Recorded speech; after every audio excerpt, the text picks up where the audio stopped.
வணக்கம். இது அதிர்வின் இன்றைய பிரதான செய்திகள். முதலில் தலைப்புச் செய்திகள். வாகனங்களை முந்திச் செல்கையில் அத்துமீறிய நடவடிக்கை, சமூக ஊடகங்களில் விசனத்தை ஏற்படுத்திய காணொளி.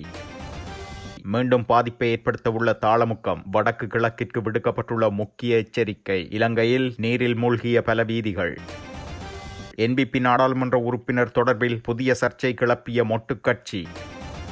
விவசாயிகளுக்கு மகிழ்ச்சியான அறிவிப்பை வெளியிட்ட அரசாங்கம், ஜனாதிபதி சமர்ப்பித்த யோசனை.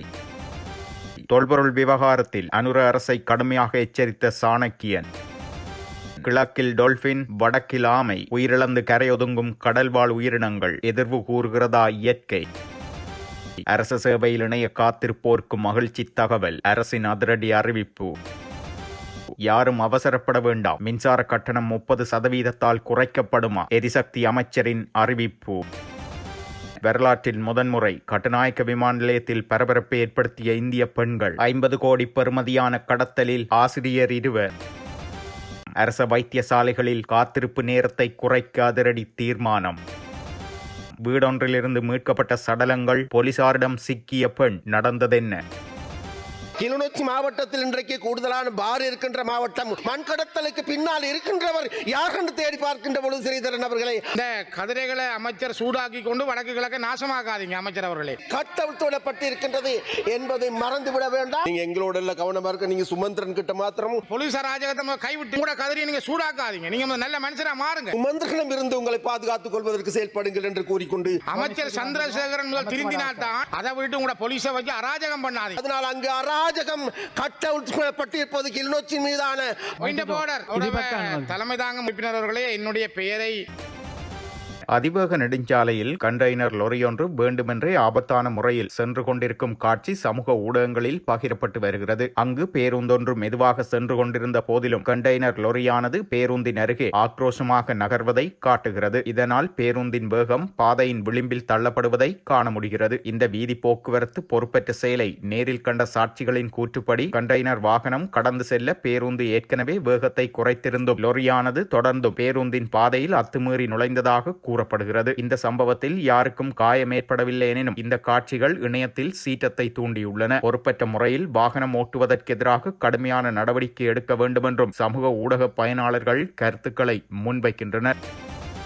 வங்காள விரிகுடாவில் இலங்கையின் பொத்துவிலுக்கு தென்கிழக்கு திசையில் 664 கிலோமீட்டர் தொலைவில் காணப்படும் காற்றழுத்த தாழ்வு நிலை வலுப்பெற்று தற்போது நன்கமைந்த காற்றழுத்த தாழ்வு நிலையாக மாறியுள்ளதாக யாழ் பல்கலைக்கழகத்தின் புவியியல் துறை சிரேஷ்ட விரிவுரையாளரான நாகமுத்து பிரதீபராஜா தெரிவித்துள்ளார். மேலும் அவர் கூறுகையில், இது வடமேற்கு திசை நோக்கி நகர்ந்து இலங்கையின் கிழக்கு மாகாண கரையோரமாக வடக்கு நோக்கி நகர்ந்து வடக்கு மாகாணத்தை அண்மித்து மேலும் வடக்கு நோக்கி நகர்ந்து தமிழ்நாட்டை அடையும் என எதிர்பார்க்கப்படுகிறது எனவும் இந்த தாளமுக்கம் இலங்கைக்கு மீண்டும் பாதிப்பை ஏற்படுத்தும் வாய்ப்புள்ளதெனவும் கூறியுள்ளார். தற்போது வடக்கு, கிழக்கு, வடமத்திய, ஊவா மற்றும் மத்திய மாகாணங்களில் பரவலான மிதமான மழை கிடைத்து வருவதாகவும் எதிர்வரும் 8/1/2026 முதல் 12/1/2026 வரை வடக்கு, கிழக்கு, ஊவா, வடமத்திய, மத்திய மற்றும் தென் மாகாணங்கள் முழுவதும் மிக மிக கனமழை கிடைக்கும் வாய்ப்புள்ளதென்றும் கூறியுள்ளார். மேலும் பல தாழ்நில பகுதிகளில் வெள்ள அனர்த்தங்களுக்கு வாய்ப்புள்ளதென்றும் முல்லைத்தீவு, யாழ்ப்பாணம், திருகோணமலை, கிளிநொச்சி, மட்டக்களப்பு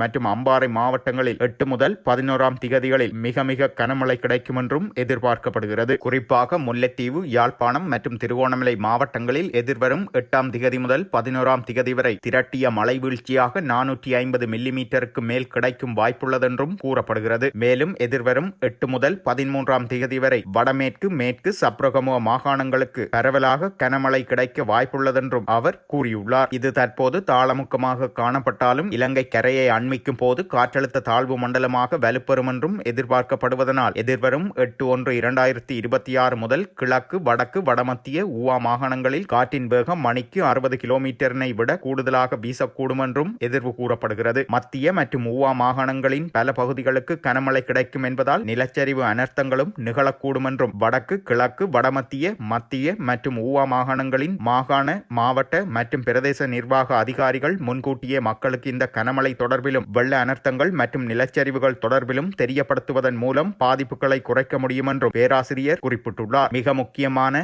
இந்த தாளமுக்கம் தாழ்வு மண்டலத்தோடு இணைந்த நிகழ்வு என்பதால் வளமையை விட கடல் மட்டம் மிக உயர்வாக காணப்படும் என்றும், ஆகவே சாதாரண காலங்களில் வெள்ள நீர் கடலுக்குள் செல்வது போல் இக்காலத்தில் வெள்ள நீர் கடலுக்கு செல்லாதென்றும், ஆகவே இதனை கருத்தில் கொண்டு அதிகாரிகள் செயற்படுவது சிறந்ததென்றும் அவர் குறிப்பிட்டுள்ளார். இதேவேளை வடமராட்சி கிழக்கு கடற்கரை பகுதியில் சில நாட்களாக ஆமைகள் இறந்த நிலையில் கரையொதுங்கி வருகின்றன. அந்த வகையில் நேற்றைய தினம் ஆமையின் இறந்த உடல்கள் கரையொதுங்கியுள்ளன. கடலின் சீற்றம் காரணமாக கடல் கொந்தளிப்பாக காணப்படுவதால் காயமடைந்த ஆமைகள் உயிரிழந்து கரையொதுங்குவதாக அப்பகுதி மீனவர்கள் தெரிவிக்கின்றனர். இதேவேளை திருகோணமலை ஈச்சிலம்பற்று போலீஸ் பிரிவில் உள்ள சல்லி கடற்கரையில் இறந்த நிலையில் டொல்பின் மீன் ஒன்று நேற்றைய தினம் காலை கரையொதுங்கியுள்ளது. இந்த டொல்பின் மீன் சுமார் 5 அடி நீளம் கொண்டதெனவும் கூறப்படுகிறது. இது இவ்வாறு இருக்க, காலி பிரதேசத்தில் நேற்றைய தினம் பெய்த மழை காரணமாக நகரின் பல வீதிகள் நீரில் மூழ்கியுள்ளதாக தெரிவிக்கப்படுகிறது. காலி வக்வெல்ல வீதி காலி போலீஸ் நிலையத்திற்கு அருகில் நீரில் மூழ்கியுள்ளதாக தெரிவிக்கப்படுகிறது. இதேவேளை காலி வக்வெல்ல வீதியினூடாக போக்குவரத்திற்கும் இடையூறு ஏற்பட்டுள்ளதாக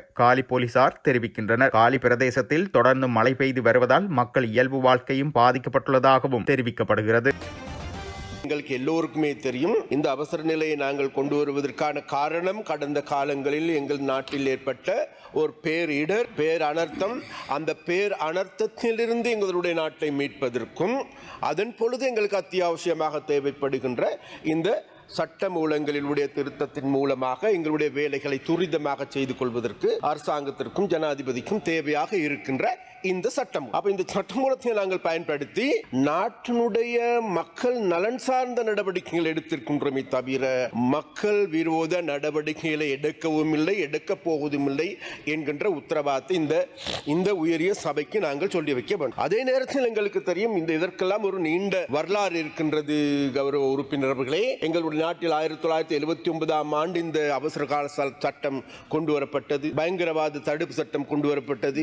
அதன் பொழுது உண்மையிலேயே ஒவ்வொரு மாதமும் இந்த சபையில் இந்த அவசர கால நிலைகள் கொண்டு வரப்பட்டு நிறைவேற்றப்படுகின்ற பொழுது ஒவ்வொரு மாதமும் மக்கள் கொண்டொழிக்கப்படுகின்ற, அடக்குமுறைக்குள்ளாக்கப்படுகின்ற, அல்லது சிறையில் அடைக்கப்படுகின்ற, அல்லது வெள்ளை வேனில் கடத்தப்படுகின்ற, ஊடகவியலாளர்கள் கொல்லப்படுகின்ற, உயர் ஊடகவியலாளர்கள் கடத்தப்படுகின்ற, அதே போன்று ஊடகங்கள் எரித்து நாசமாக்குகின்ற நடவடிக்கைகள் தான் எங்களுடைய இந்த அவசர கால சட்டம் என்றிருக்கின்ற பொழுது எங்களுக்கு இருக்கின்ற எக்ஸ்பீரியன்ஸ் அல்லது எங்களுக்கு இருக்கின்ற அனுபவம். ஆனால் அந்த அனுபவத்திற்கு இன்றைக்கு நாங்கள் முற்றுப்புள்ளி வைத்திருக்கின்றோம் கௌரவ உறுப்பினர்களே. அதே போன்று இன்னும் ஒரு விடயத்தை விசேடமாக எங்களுடைய தமிழ் பாராளுமன்ற உறுப்பினர்கள் ஒரு விடயத்தை கவனத்தில் கொள்ள வேண்டும். அவர்கள் விசேடமாக எங்களுடைய ஸ்ரீதரன் அவர்கள் இப்பொழுது இருந்தால் நல்லா இருக்கும். இருந்த போது அவர் பேசுகின்ற பொழுது சொன்னோம், ஏதோ தமிழ் மக்கள் மீது இந்த போலீஸ் அராஜகம் கட்டவிழ்த்து விடப்பட்டிருக்கின்றது. கிடையாது, போலீசினுடைய அராஜகம் கிடையாது. விசேடமாக வடக்கில் சென்று மக்களிடம் நாங்கள் கேட்டு பார்க்கின்ற பொழுது அந்த மக்கள் மத்தியில் இன்றைக்கு அந்த அராஜக நிலைமையை ஏற்படுத்துவது யார் என்பது அவர்களுக்கு நன்றாக தெரியும். ஒரு புறம், மறுபுறத்தில் ஒன்றை நாங்கள் சொல்ல வேண்டும் என்னவென்றால், இந்த விசேடமாக இவர்கள் அடிக்கடி கூறுகின்ற ஒரு வார்த்தை தான் வேறு எதுவும் இல்லை, இந்த தையட்டி திசவியாரை சம்பந்தமாக. அப்ப தையட்டி திசவியாரை சம்பந்தமாக நாங்கள் மிகவும் நேர்மையாக அங்கிருக்கின்ற அந்த பிரச்சனையை தீர்ப்பதற்கு ஏதுவான நடவடிக்கைகள் எடுக்கப்பட்டிருக்கும். அதன் பொழுது இன்றைக்கு எங்களுக்கு எல்லோருக்குமே தெரியும், இன்றைக்கு வடக்கில் பல்வேறு விதமான மோசடிகள் கடந்த காலங்களில் இடம்பெற்றது. அப்ப அந்த மோசடிகள் தொடர்பாக இன்றைக்கு விசாரணைகள் ஆரம்பமாகிருக்கு. அப்ப அந்த ஆரம்பமாகி இருக்கின்ற பொழுது ஒரு சிலர் ஒரு சில எம்பிமார்கள் இருக்கின்றார்கள். அவர்கள் அங்கு வியாபாரம் செய்கின்றார்களாம், இங்கு வியாபாரம் செய்கின்றார்களாம், அங்கு அவர்கள் பல்வேறு விதமான சூப்பர் மார்க்கெட் வைத்திருக்கின்றார்களாம், பார் வைத்திருக்கின்றார்களாம். அது தொடர்பிலான விசாரணைகள் இன்று ஆரம்பமாகிருக்கின்றன. அப்ப அவ்வாறான விசாரணைகள் ஆரம்பமாகிருக்கின்ற பொழுது இவர்களுக்கு ஒரு பயம் ஏற்பட்டிருக்கின்றது. தாங்களுடைய கடந்த காலத்தினுடைய தமிழ் மக்கள் மத்தியில் இருக்கின்ற இருப்பு கேள்விக்குறியாகிவிடும் என்கின்ற பயம். அதன் காரணமாக இவர்கள் இதோ போலீஸ் அராஜகம் வந்துவிட்டது, ராணுவ அராஜகம் வந்துவிட்டது என்கின்ற கூற்றை மாத்திரம் காலகாலமாக சொல்லி தமிழ் மக்களை சூடேற்றி அதில் குளிர் காய்கின்ற அரசியலை செய்ய வேண்டாம் என்று நாங்கள் மிக மிக வினயமாக கேட்டுக்கொள்கின்றோம் கௌரவ உறுப்பினர்களை. அதே போன்று உங்களுக்கு எல்லோருக்குமே தெரியும், அந்த நபர்களை நாங்கள் தேடி பார்க்கின்ற பொழுது நீங்க எங்களோட எல்லாம் கவனமா இருக்க. நீங்க சுமந்திரன் கிட்ட மாத்திரம் கொஞ்சம் கவனமா இருங்க ஸ்ரீதரன் அவர்களே. அவர் தான் இன்றைக்கு உங்களுக்கு பின்னால் அடிக்கடி வந்து கொண்டிருக்கின்றார். அவர் வந்தது மாத்திரமல்ல, இன்றைக்கு உங்களுக்கு எல்லோருக்குமே தெரியும் இவருக்கு எதிரான வழக்கு நடவடிக்கைகள் காரணமாக இன்றைக்கு அதாவது தமிழரசு கட்சி என்பது இன்றைக்கு சீரழிந்து போன கட்சியாக மாறி இருக்கின்றது. ஒரு பக்கம் மாத்திரமல்ல, மறுபுறத்தில் நாங்கள் தேடி தலைமை தாங்கும் உறுப்பினர் அவர்களே, என்னுடைய பெயரை கௌரவ அமைச்சர் அவர்கள் சொன்னபடியால் நான் சொல்றேன். இந்த கதிரைகளை அமைச்சர் சூடாக்கி கொண்டு வடக்கு கிழக்க நாசமாக்காதீங்க அமைச்சர் அவர்களே. முதல் வடக்கு கிழக்கில் நல்லது நடக்க பாருங்க. அதை விட்டு உங்களோட போலீஸை வச்சு அராஜகம் பண்ணாதீங்க. நீங்க போலீஸ் அராஜகத்தை கைவிட்டு உங்களோட கதிரையை நீங்க சூடாக்காதீங்க. நீங்க நல்ல மனுஷரா மாறுங்க. அந்த அந்த வழிக்கு வாங்க. அமைச்சர் சந்திரசேகரன் முதல் திருந்தினால்தான். அதனால நாங்களும் சொல்லுகின்றோம், அதுதான் வேற எதுவும் இல்லை. நீங்க தமிழரசு கட்சியாக செயல்படுங்கள். இன்றைக்கு போதை வஸ்து கட்சியாக மாற வேண்டாம். இன்றைக்கு உங்களுக்கு தெரியும் நினைக்கின்றேன், நல்லூர் பிரதேச சபையில் என்ன நடந்திருக்கின்றது, உங்களுடைய கட்சிக்காரர்கள் என்ன செஞ்சு கொண்டிருக்கின்றார்கள். நீங்கள் பிரதிநிதித்துவம் செய்கின்ற கிளிநொச்சி மாவட்டம் என்ன நடந்திருக்கின்றது. கிளிநொச்சி மாவட்டத்தில் இன்றைக்கு கூடுதலான பார் இருக்கின்ற மாவட்டம் உங்களுடைய மாவட்டம்.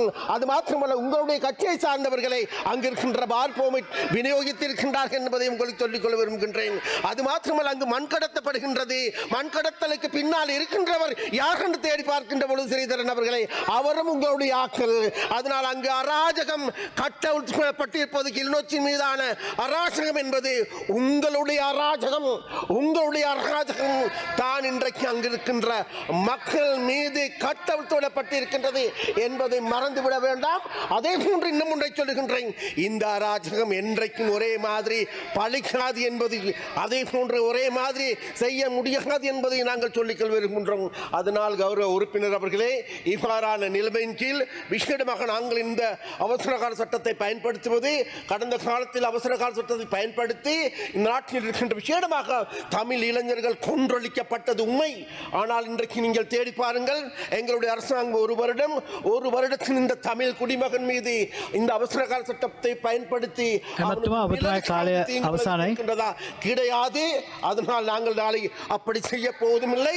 தமிழ் மக்கள் இன்றைக்கு எங்களோடு நிற்கின்றார்கள். தமிழ் மக்கள் எங்களுக்கே கூடுதலான வாக்களித்திருக்கின்றார்கள். அதனால் அந்த தமிழ் மக்களை பாதுகாக்க வேண்டிய பொறுப்பு கடப்பாடு வேறு யாருக்கும் அல்ல, உங்களை விட இருக்கின்ற மக்களை நாங்கள் பார்த்துக் கொள்கின்றோம். நீங்கள் பாராமுகமாக இருந்து சுமந்திரனிடம் இருந்து உங்களை பாதுகாத்துக் கொள்வதற்கு செயல்படுங்கள் என்று கூறிக்கொண்டு விடைபெறுகின்றேன். வென்னப்புவ பகுதியில் சட்டவிரோத மதுபானம் அருந்தியதாக சந்தேகிக்கப்படும் 5 நபர்களின் சடலங்கள் மீட்கப்பட்டுள்ளன. வென்னப்புவ பகுதியொன்றின் வீடொன்றிலிருந்து 3 சடலங்கள் கண்டெடுக்கப்பட்டன. இதனையடுத்து கவலைக்கிடமான நிலையில் இருந்த மேலும் 2 பேர் வென்னப்புவ வைத்தியசாலையில் அனுமதிக்கப்பட்ட பின்னர் உயிரிழந்துள்ளனர். இதேவேளை குறித்த சம்பவத்துடன் தொடர்புடையதாக சந்தேகிக்கப்படும் பெண் ஒருவரை போலீசார் கைது செய்துள்ளனர். சம்பவம் தொடர்பான மேலதிக விசாரணைகளை மாரவில போலீசார் மேற்கொண்டு வருகின்றனர். கட்டுநாயக்க விமான நிலையத்தில் நேற்றைய தினம் காலை 50 கோடி ரூபாய் மதிப்புள்ள 50 கிலோகிராம் குஷ் போதைப் பொருள் பறிமுதல் செய்யப்பட்டுள்ளது. இது கட்டுநாயக்க விமான நிலையத்தில் வரலாற்றில் இதுவரை கைப்பற்றப்பட்ட மிகப்பெரிய போதைப் பொருள் தொகை என தெரிவிக்கப்பட்டுள்ளது. கைது செய்யப்பட்ட சந்தேக நபர்களாக 3 பெண்களும் இந்தியாவை சேர்ந்தவர்கள் என அடையாளம் காணப்பட்டுள்ளனர். அவர்களில் 2 பெண்கள் மும்பையில் பணிபுரியும் ஆசிரியர்களாகும். 3 சந்தேக நபர்களும் தாய்லாந்தின் பேங்காக்கில் இருந்து கட்டுநாயக்க விமான நிலையத்திற்கு வந்துள்ளனர். அவர்கள் கொண்டு வந்த பொதிகளில் போதைப் பொருட்கள் மறைத்து வைக்கப்பட்டுள்ளன. முன்னர் கட்டுநாயக்க விமான நிலையத்தில் கைப்பற்றப்பட்ட மிகப்பெரிய அளவிலான போதைப்பொருள் கடந்த ஆண்டு வெசாக் போயா நாளில் பிரித்தானிய விமான பணிப்பெண் ஒருவர் கொண்டு வந்த குஷ் போதைப் பொருளாகும். கைப்பற்றப்பட்ட போதைப் பொருட்களையும் அவற்றை கொண்டு வந்த 3 இந்தியர்களையும் மேலதிக விசாரணைகளுக்காக கட்டுநாயக்க விமான நிலைய போதைப்பொருள் தடுப்பு பணியக அதிகாரிகளிடம் ஒப்படைக்க நடவடிக்கை எடுக்கப்பட்டுள்ளது. தேசிய மக்கள் சக்தியின் இரத்தினபுரி மாவட்ட நாடாளுமன்ற உறுப்பினர் சாந்த பத்மகுமார ஒத்திவைக்கப்பட்ட சிறை தண்டனை பெற்றவராவார் என ஸ்ரீலங்கா பொதுஜன பெரமுன கட்சி தெரிவித்துள்ளது. பொதுஜன பெரமுன கட்சியின் தலைமையகத்தில் நேற்றைய தினம் நடைபெற்ற செய்தியாளர் மாநாட்டில் கலந்து கொண்ட அக்கட்சியின் செயலாளர் சாகர காரியவசம் இதனை தெரிவித்துள்ளார். இது தொடர்பில் அவர் மேலும் கூறுகையில், எம்பிலிப்பட்டிய நீதிமன்றத்தில் இவருக்கு எதிராக தாக்கல் செய்யப்பட்ட வழக்கில் குற்றவாளியாக தீர்ப்பளிக்கப்பட்டு தண்டனை வழங்கப்பட்டவராவார். இவர் இலங்கையின் சட்டத்திட்டங்களின்படி குற்றவாளியாவார். நாடாளுமன்ற உறுப்பினர் சாந்த பத்மகுமார பாடசாலை அதிபர் ஒருவரின் கடமைக்கு இடையூறு செய்ததோடு அடாவடியில் ஈடுபட்டதாக தாக்கல் செய்யப்பட்ட வழக்கில் எம்பிலிப்பிட்டிய மஜிஸ்திரேட் நீதிபதியால் அவருக்கு 3 மாதம் ஒத்திவைக்கப்பட்ட சிறை தண்டனையும் 20,000 ரூபாய் அபராதமும் விதிக்கப்பட்டிருந்தது. ஆனால் சிறை தண்டனை 5 வருடங்களுக்கு ஒத்திவைக்கப்பட்டது. 20,000 ரூபாய் அபராதமும் செலுத்தப்பட்டுள்ளது. இவருக்கான சிறை தண்டனை 2026 ஆகஸ்ட் 3ஆம் தேதி வரையில் நடைமுறையில் இருக்கிறது. இது இவ்வாறு இருக்க நாடாளுமன்ற உறுப்பினர் சாந்த பத்மகுமார மற்றும் போலீஸ் உத்தியோகத்தர் ஒருவருக்கிடையில் ஏற்பட்ட மோதல் சம்பவம் தொடர்பில் இவருக்கு எதிராக சட்ட நடவடிக்கை எடுக்கவில்லை என்றும் ஒத்திவைக்கப்பட்ட சிறை தண்டனையில் இருந்து இவரை பாதுகாப்பதற்காகவே போலீசார் சட்ட நடவடிக்கை எடுக்கவில்லை என சந்தேகம் ஏற்பட்டுள்ளதென்றும் சாகர காரியவசம் கூறியுள்ளார். சீரற்ற காலநிலையால் ஏற்பட்ட அனர்த்தங்களினால் சேதமடைந்துள்ள மிளகு, கோப்பி மற்றும் ஏலக்காய் பயிர்ச்செய்கையாளர்களுக்கு நிவாரணம் வழங்க அமைச்சரவை அங்கீகாரம் வழங்கியுள்ளது. நிதி, திட்டமிடல் மற்றும் பொருளாதார அபிவிருத்தி அமைச்சராக ஜனாதிபதி சமர்ப்பித்த இந்த யோசனைக்கு அமைச்சரவை அங்கீகாரம் வழங்கியுள்ளது. இதற்கமைய பாதிக்கப்பட்ட பயிர்களை மீளச் செய்கை பண்ணும் விவசாயிகளுக்கு ஒரு ஹெக்டேருக்கு உயர்ந்தபட்சம் 4,25,000 ரூபாய் கொடுப்பனவை வழங்க தீர்மானிக்கப்பட்டுள்ளது. கிழக்கு மாகாணத்தில் மொத்தமாக 2,700 இடங்கள் தொல்பொருள் இடங்களாக அடையாளப்படுத்தி இருக்கிறார்கள் என நாடாளுமன்ற உறுப்பினர் ரா சாணக்கியன் தெரிவித்துள்ளார். இது தொடர்பில் அவர் மேலும் தெரிவிக்கையில், மட்டக்களப்பு மாவட்டத்தில் அமைந்திருக்கின்ற மண்முனை தென்னெருவில் பற்று பிரதேசத்தில் 19 இடங்களும், போரதீவு பற்று பிரதேசத்தில் 34 இடங்களும் அடையாளப்படுத்தி இருக்கிறார்கள். தொல்பொருள் திணைக்களம் போரதீவு பற்று பிரதேசத்திற்கு அண்மையில் வந்த நேரத்தில் அவர்கள் கொண்டு வந்த பதாகைகளை நிறுவுவதற்கு அம்மக்கள் விடவில்லை என்றும், அவ்வாறு மக்கள் விட்டிருந்தால் அது தொல்பொருள் திணைக்களத்தால் அடையாளப்படுத்தப்பட்ட இடமாக மாறியிருக்கும். அதன்போது அதற்கெதிராக செயற்பட்ட எமது மக்கள் 55 பேருக்கு வழக்கும் போட்டிருக்கிறார்கள் என அவர் குறிப்பிட்டுள்ளார். மின்சார கட்டணங்களை குறைப்பதற்காக அரசாங்கம் அளித்த வாக்குறுதியை நிறைவேற்றும் என்று எரிசக்தி அமைச்சர் குமார ஜெயக்கொடி உறுதியளித்துள்ளார். நாடாளுமன்றத்தில் உரையாற்றும் போதே அவர் மேற்கண்டவாறு குறிப்பிட்டுள்ளார். நாடாளுமன்றில் எதிர்க்கட்சி நாடாளுமன்ற உறுப்பினர் சமிந்த விஜயசிறி எழுப்பிய கேள்விக்கு அமைச்சர் ஜெயக்கொடி பதிலளித்திருந்தார். இதன்போது அவர் வெளியிட்ட தகவலின்படி அரசாங்கத்தின் கொள்கை அறிக்கைகளுக்கு அமைய 3 ஆண்டுகளுக்குள் மின்சார கட்டணம் 30% குறைக்கப்படும் என்று தெரிவிக்கப்பட்டுள்ளது. அவசரப்பட வேண்டாம், இன்னும் சிறிது காலம் பொறுமையாக இருங்கள். எங்கள் கொள்கை அறிக்கையில் 3 ஆண்டுகள் மின்சார கட்டணத்தை 30% குறைப்பதாக கூறப்பட்டுள்ளதென்றும் அவர் கூறியுள்ளார். அரச சேவையில் புதிதாக 72,000 பேரை இணைத்துக் கொள்ள உள்ளதாக தொழிலாளர் அமைச்சரும் நிதி மற்றும் திட்டமிடல் ராஜாங்க அமைச்சருமான அனில் ஜெயந்த பெர்னாண்டோ தெரிவித்துள்ளார். 2026ஆம் ஆண்டில் பொதுமக்களுக்கு மிகவும் அத்தியாவசியமான மற்றும் நெருக்கமான சேவைகளை வழங்கும் அரசு நிறுவனங்கள் உட்பட முழு அரச சேவைகளிலும் உள்ள வெற்றிடங்கள் பூர்த்தி செய்யப்பட உள்ளன என்றும் கூறியுள்ளார். குறித்த வேலை வெற்றிடங்களை நிரப்புவதற்கு தேவையான ஒப்புதலையும் 20 பில்லியன் ரூபாய் நிதியையும் அரசாங்கம் ஏற்கனவே ஒதுக்கியுள்ளதாகவும் அமைச்சர் குறிப்பிட்டுள்ளார். மேலும் பொருளாதார மேம்பாடு, நிதி மற்றும் திட்டமிடல் அமைச்சராக ஜனாதிபதி அனுரகுமார திசாநாயக்க வழங்கிய அறிவுறுத்தல்களுக்கு அமைய இந்த நடவடிக்கை எடுக்கப்பட்டுள்ளதென்றும் அவர் கூறியுள்ளார். அரச வைத்தியசாலைகளில் நிலவும் மருத்துவ உபகரண தட்டுப்பாடு மற்றும் நீண்ட காத்திருப்பு நேரத்தை குறைக்கும் வகையில் அரசு தனியார் பங்குடைமை ஊடாக சுகாதார சேவைகளை விரிவுபடுத்த அமைச்சரவை அங்கீகாரம் வழங்கியுள்ளது. சமகாலத்தில் தொற்றா நோய்களின் அதிகரிப்பு மற்றும் நவீன பரிசோதனைகளுக்கான கேள்வி உயர்ந்துள்ள போதிலும் அரச வைத்தியசாலைகளில் சிடி ஸ்கேனர்கள், எம்ஆர்ஐ ஸ்கேனர்கள், இதய கதிர்வீச்சு இயந்திரங்கள் போன்ற நவீன உபகரணங்களை பெற்றுக்கொள்வதிலும் பராமரிப்பதிலும் பாரிய நிதி சிக்கல்கள் நிலவி வருகின்றன. இதன் காரணமாக நோயாளர்கள் அத்தியாவசிய பரிசோதனைகளுக்காக நீண்ட காலம் காத்திருக்க வேண்டிய சூழல் ஏற்பட்டுள்ளது. சுகாதார மற்றும் வெகுஜன ஊடக அமைச்சரினால் சமர்ப்பிக்கப்பட்ட யோசனைக்கு அமைவாக முறையான கொள்முதல் நடைமுறைகளை பின்பற்றி தனியார் பங்குடைமையின் கீழ் அத்தியாவசியமான மருத்துவ உபகரணங்கள் மற்றும் நோயறிதல் சேவைகளை பெற்றுக்கொள்ள தீர்மானிக்கப்பட்டுள்ளது. இதன் மூலம் நோயாளர்கள் உரிய நேரத்தில் மருத்துவ அறிக்கைகளை பெற்றுக்கொள்ள முடியும் என்றும், தற்போது 80 அரச வைத்தியசாலைகளில் இந்த சேவை வழங்கப்பட்ட போதிலும் தேவையை விடவும் வசதிகள் குறைவாகவே உள்ளன என்றும் கூறப்படுகிறது. கண்டி தேசிய வைத்தியசாலையில் வெற்றிகரமாக செயற்படுத்தப்படும் முறையை பின்பற்றி ஏனைய தெரிவு செய்யப்பட்ட வைத்தியசாலைகளிலும் இந்த சேவையை விரிவுபடுத்த அமைச்சரவை அனுமதி அளித்துள்ளது. அரசாங்கம் அதற்காக உட்கட்டமைப்பு வசதிகளை வழங்கும் அதேவேளை முழுமையான மருத்துவ கண்காணிப்பு மற்றும் முகாமையை தொடர்ந்து முன்னெடுக்கும் என்றும், பொது சுகாதார கட்டமைப்பை நவீனப்படுத்தி சாதாரண குடிமக்களும் உயர்தர மருத்துவ சிகிச்சைகளை எவ்வித தாமதமுமின்றி பெற்றுக்கொள்வதை உறுதிப்படுத்துவதே இந்த திட்டத்தின் பிரதான நோக்கமாகும் எனவும் தெரிவிக்கப்பட்டுள்ளது. இத்துடன் செய்திகள் நிறைவடைகின்றன. மறக்காமல் அதிர்வு சேனலை லைக் மற்றும் சப்ஸ்கிரைப் செய்து கொள்ளுங்கள்.